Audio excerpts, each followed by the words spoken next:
Chapter 3 of the Princess Casamassima by Henry James. This LibriVox is in the public domain.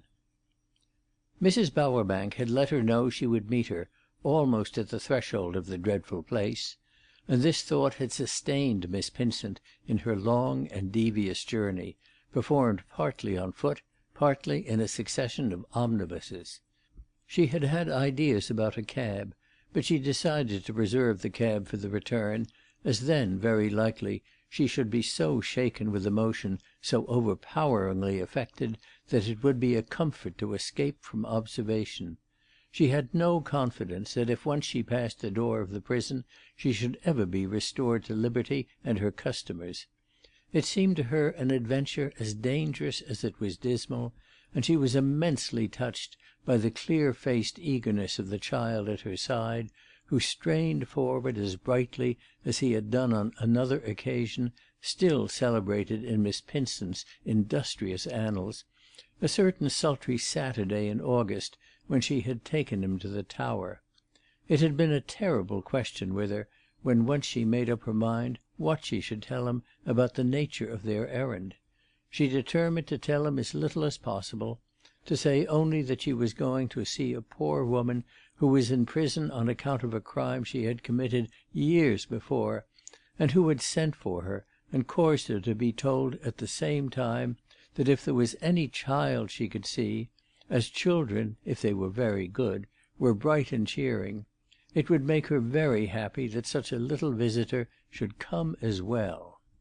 It was very difficult with Hyacinth to make reservations or mysteries. He wanted to know everything about everything, and he projected the light of 100 questions upon Miss Pinsent's incarcerated friend. She had to admit that she had been her friend, for where else was the obligation to go to see her? But she spoke of the acquaintance as if it were of the slightest. It had survived in the memory of the prisoner only because every one else, the world was so very hard, had turned away from her. And she congratulated herself on a happy inspiration when she represented the crime for which such a penalty had been exacted as the theft of a gold watch in a moment of irresistible temptation.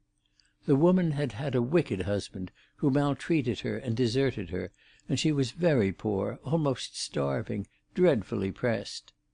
Hyacinth listened to her story with absorbed attention, and then he said, "And hadn't she any children? Hadn't she a little boy?" This inquiry seemed to Miss Pinsent a portent of future embarrassments, but she met it as bravely as she could, and replied that she believed the wretched victim of the law had, once upon a time, a very small baby, but she was afraid she had completely lost sight of it. He must know they didn't allow babies in prisons.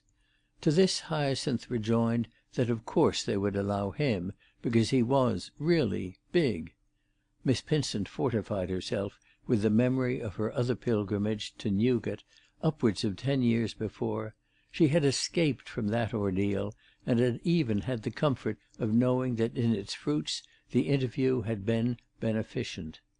The responsibility, however, was much greater now, and after all it was not on her own account she was in a nervous tremor, but on that of the urchin over whom the shadow of the house of shame might cast itself.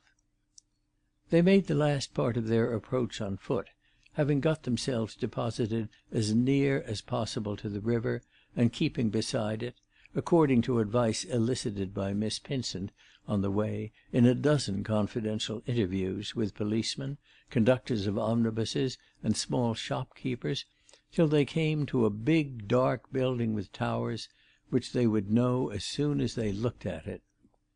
They knew it in fact soon enough, when they saw it lift its dusky mass from the bank of the Thames, lying there and sprawling over the whole neighbourhood with brown, bare, windowless walls, ugly truncated pinnacles, and a character unspeakably sad and stern. It looked very sinister and wicked to Miss Pinsent's eyes, and she wondered why a prison should have such an evil face if it was erected in the interest of justice and order, an expression of the righteous forces of society. This particular penitentiary struck her as about as bad and wrong as those who were in it. It threw a blight over the whole place, and made the river look foul and poisonous, and the opposite bank, with its protrusion of long-necked chimneys, unsightly gasometers, and deposits of rubbish, wear the aspect of a region at whose expense the jail had been populated. She looked up at the dull closed gates, tightening her grasp of Hyacinth's small hand, and if it was hard to believe anything so blind and deaf and closely fastened would relax itself to let her in, there was a dreadful premonitory sinking of the heart attached to the idea of its taking the same trouble to let her out. As she hung back, murmuring vague ejaculations at the very goal of her journey, an incident occurred which fanned all her scruples and reluctances into life again. The child suddenly jerked his hand out of her own, and placing it behind him in the clutch of the other, said to her respectfully but resolutely, while he planted himself at a considerable distance, "I don't like this place." "Neither do I like it, my darling," cried the dressmaker pitifully. "Oh, if you knew how little!" "Then we will go away. I won't go in." She would have embraced this proposition with alacrity if it had not become very vivid to her while she stood there, in the midst of her shrinking, that behind those sullen walls the mother who bore him was even then counting the minutes. She was alive in that huge dark tomb, and it seemed to Miss Pinsent that they had already entered into relation with her. They were near her, and she knew it. In a few minutes she would taste the cup of the only mercy, except the reprieve from hanging, she had known since her fall. A very few minutes would do it, and it seemed to Miss Pinsent that if she should fail of her charity now, the watches of the night in Lomax Place would be haunted with remorse, perhaps even with something worse.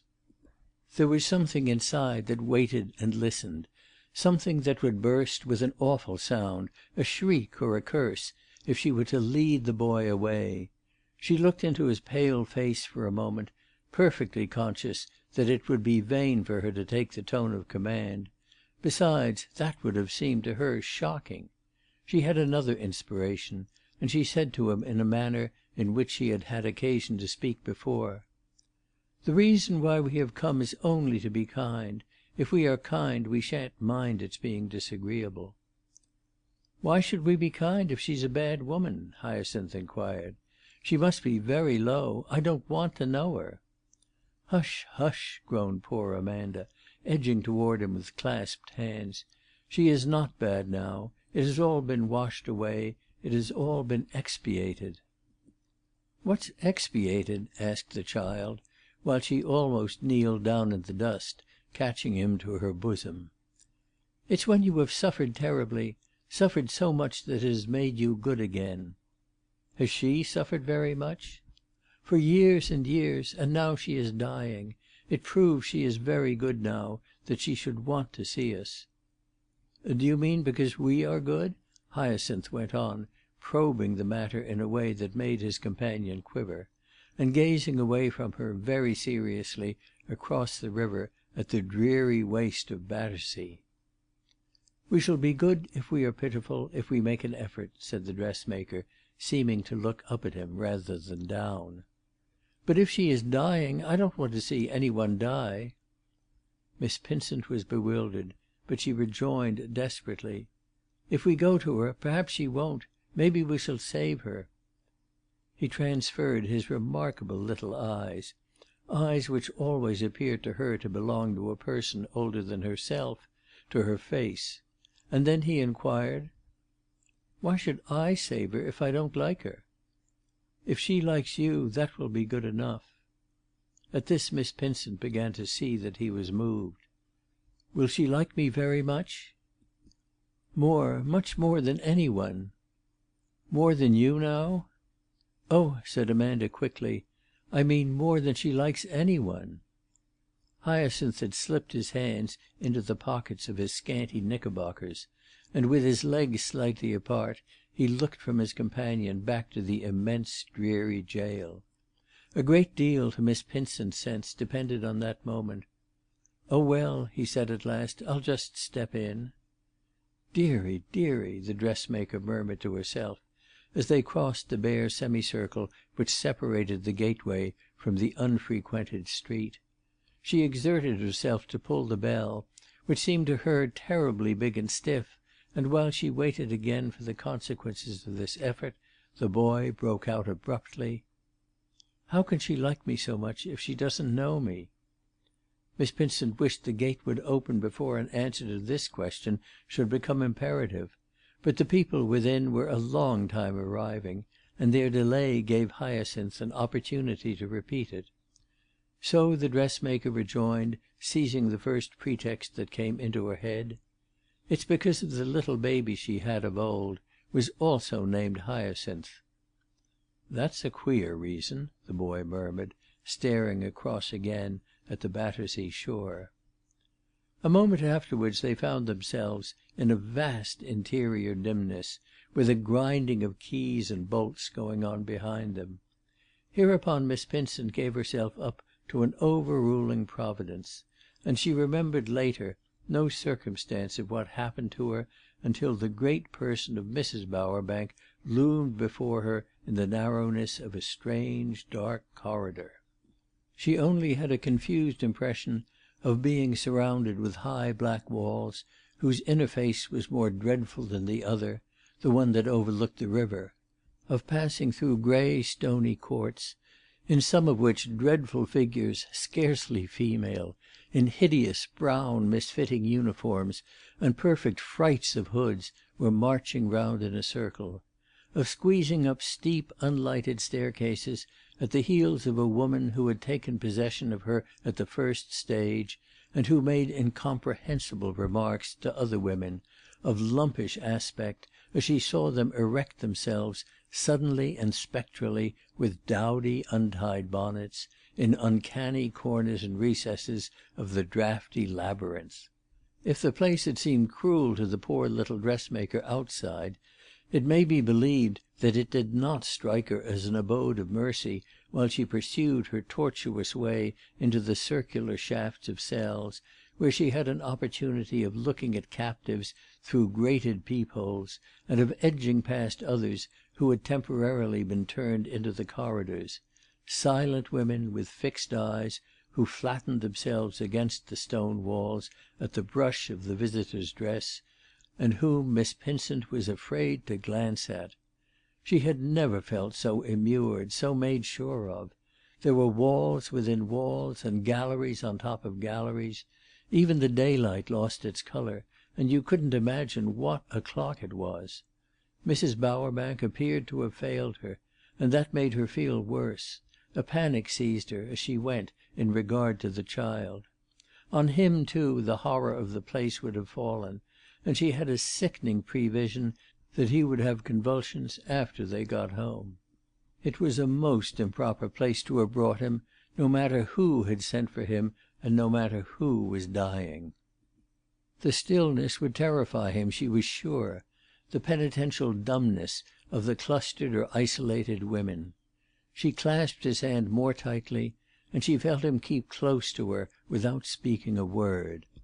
At last, in an open doorway, darkened by her ample person, Mrs. Bowerbank revealed herself, and Miss Pinsent thought it, afterwards, a sign of her place and power that she should not condescend to apologise for not having appeared till that moment, or to explain why she had not met the bewildered pilgrims near the principal entrance according to her promise.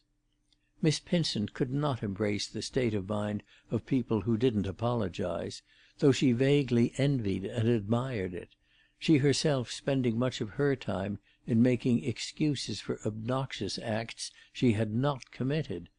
Mrs. Bowerbank, however, was not arrogant; she was only massive and muscular, and after she had taken her timorous friends in tow, the dressmaker was able to comfort herself with the reflection that even so masterful a woman couldn't inflict anything gratuitously disagreeable on a person who had made her visit in Lomax Place pass off so pleasantly.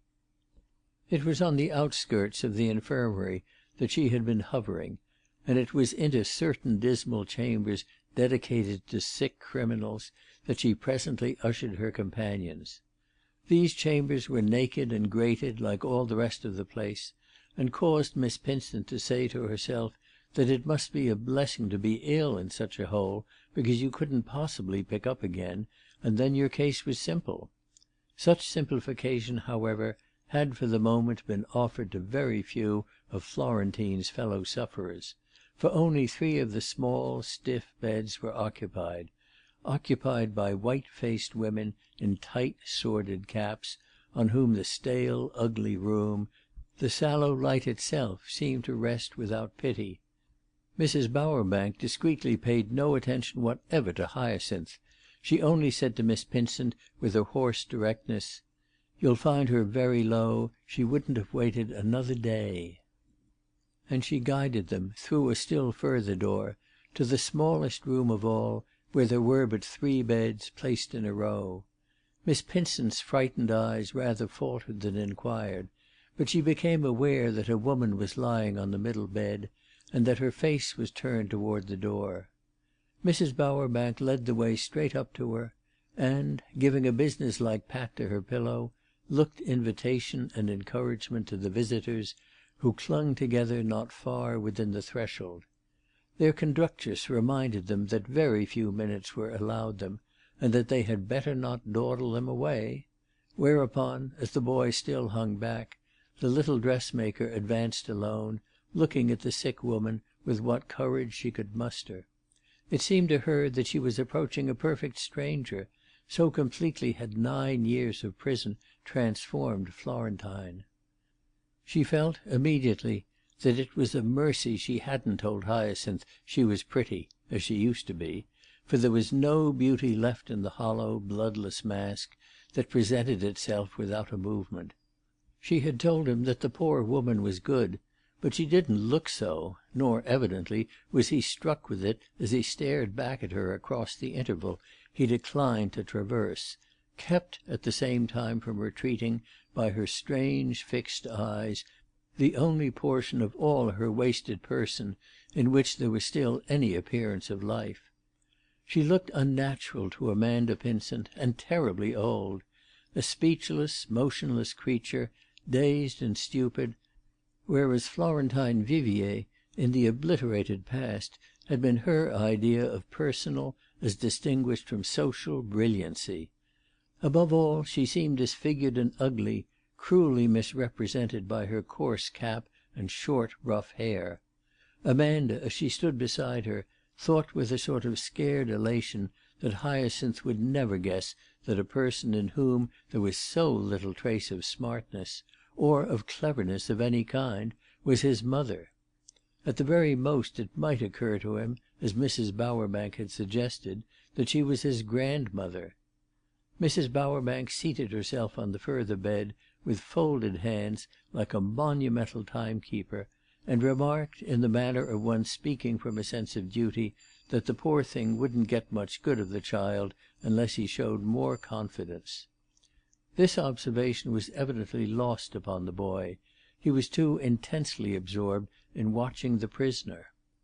A chair had been placed at the head of her bed, and Miss Pinsent sat down without her appearing to notice it.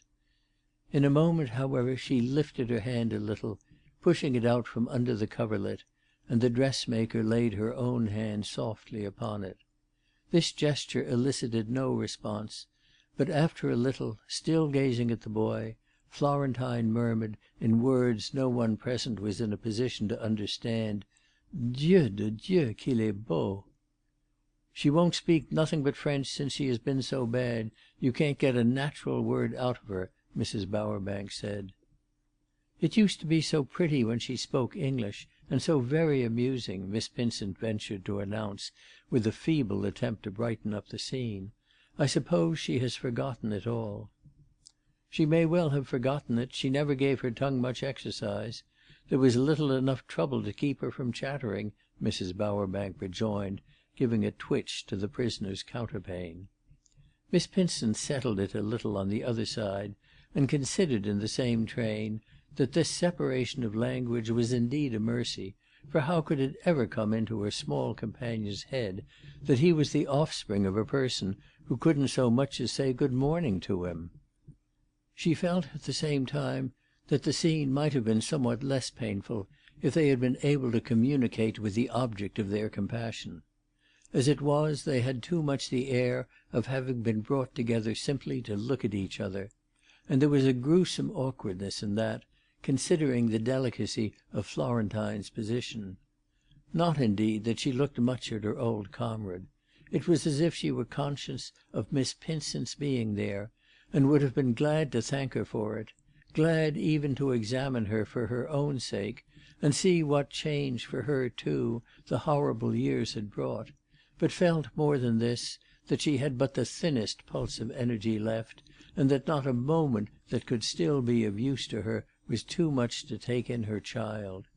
She took him in with all the glazed entreaty of her eyes, quite giving up his poor little protectress, who evidently would have to take her gratitude for granted.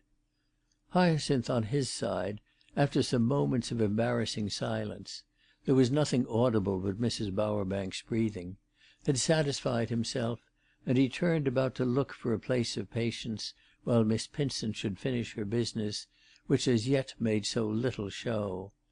He appeared not to wish to leave the room altogether, as that would be a confession of a vanquished spirit, but to take some attitude that should express his complete disapproval of the unpleasant situation. He was not in sympathy, and he could not have made it more clear than by the way he presently went and placed himself on a low stool in a corner, near the door by which they had entered. " Est-il possible, mon Dieu, qu'il soit gentil comme ça ?" his mother moaned just above her breath. " We are very glad you should have cared, that they look after you so well," said Miss Pinsent confusedly at random, feeling first that Hyacinth's coldness was perhaps excessive, and his scepticism too marked, and then that allusions to the way the poor woman was looked after were not exactly happy. They didn't matter, however, for she evidently heard nothing, giving no sign of interest, even when Mrs. Bowerbank, in a tone between a desire to make the interview more lively and an idea of showing that she knew how to treat the young, referred herself to the little boy. " Is there nothing the little gentleman would like to say now to the unfortunate? Hasn't he any pleasant remark to make to her about his coming so far to see her when she's so sunk? It isn't often that children are shown over the place, as the little man has been, and there's many that would think they were lucky if they could see what he has seen." " Mon pauvre Joujou, mon pauvre chéri," the prisoner went on in her tender tragic whisper. " He only wants to be very good. He always sits that way at home," said Miss Pinsent, alarmed at Mrs. Bowerbank's address, and hoping there wouldn't be a scene. " He might have stayed at home, then, with this wretched person moaning after him," Miss Bowerbank remarked with some sternness. She plainly felt that the occasion threatened to be wanting in brilliancy, and wished to intimate that though she was to be trusted for discipline, she thought they were all getting off too easily. " I came because Pinnie brought me," Hyacinth declared from his low perch. " I thought at first it would be pleasant, but it ain't pleasant. I don't like prisons." And he placed his little feet on the cross-piece of the stool, as if to touch the institution at as few points as possible. The woman in bed continued her strange, almost whining plaint.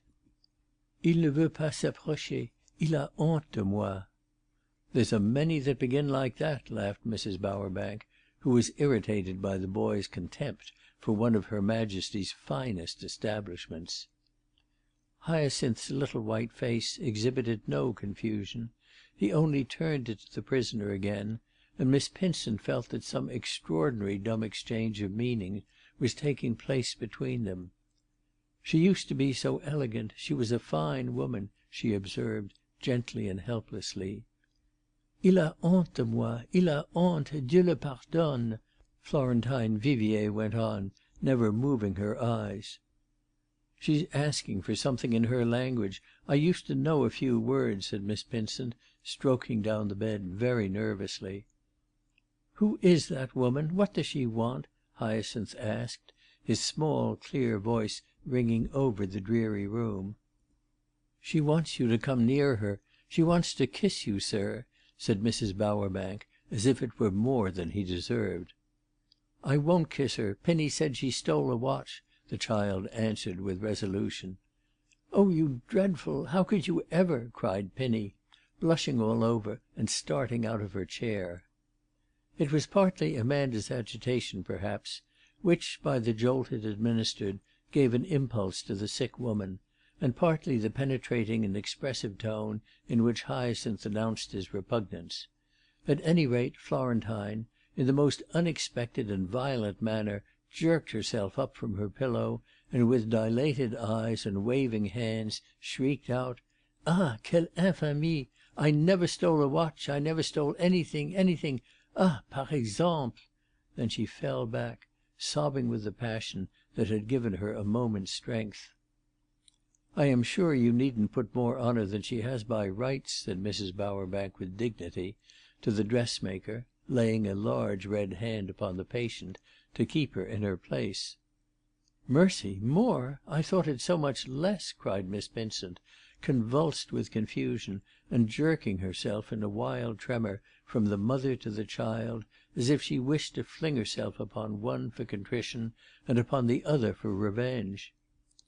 "Il a honte de moi, il a honte de moi," Florentine repeated in the misery of her sobs. "Dieu de bonté, quelle horreur!" Miss Vincent dropped on her knees beside the bed, and trying to possess herself of Florentine's hand again, protested with a passion almost equal to that of the prisoner. She felt that her nerves had been screwed up to the snapping point, and now they were all in shreds. That she hadn't meant what she had told the child, that he hadn't understood, that Florentine herself hadn't understood, that she had only said that she had been accused and meant that no one had ever believed it. The Frenchwoman paid no attention to her whatever, and Amanda buried her face in her embarrassment in the side of the hard little prison bed, while above the sound of their common lamentation she heard the judicial tones of Mrs. Bowerbank. "The child is delicate, you might well say. I'm disappointed in the effect. I was in hopes you'd hearten her up. The doctor'll be down on me, of course.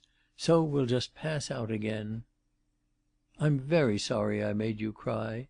And you must excuse Pinny. I asked her so many questions."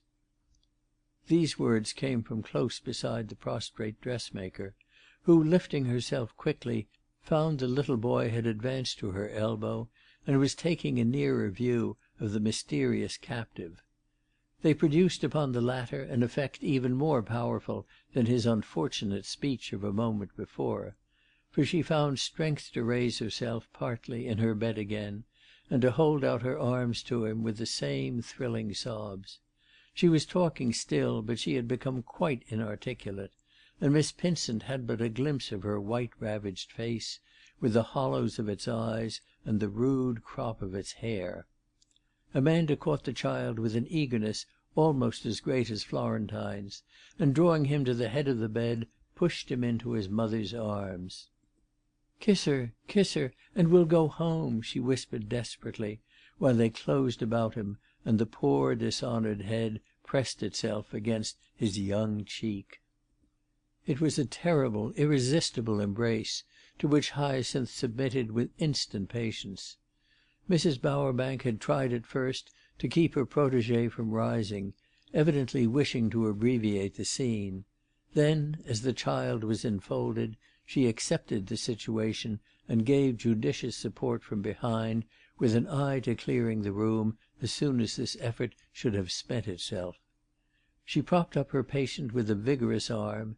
Miss Vincent rose from her knees and turned away, and there was a minute's stillness, during which the boy accommodated himself as he might to his strange ordeal. What thoughts were begotten at that moment in his wondering little mind, Miss Vincent was destined to learn at another time. Before she had faced round to the bed again, she was swept out of the room by Mrs. Bowerbank, who had lowered the prisoner, exhausted, with closed eyes, to her pillow, and given Hyacinth a business-like little push, which sent him on in advance. Miss Vincent went home in a cab. She was so shaken, though she reflected very nervously on getting into it, on the opportunities it would give Hyacinth for the exercise of inquisitorial rights. To her surprise, however, he completely neglected them. He sat in silence, looking out of the window, till they re-entered Lomax Place. Chapter 4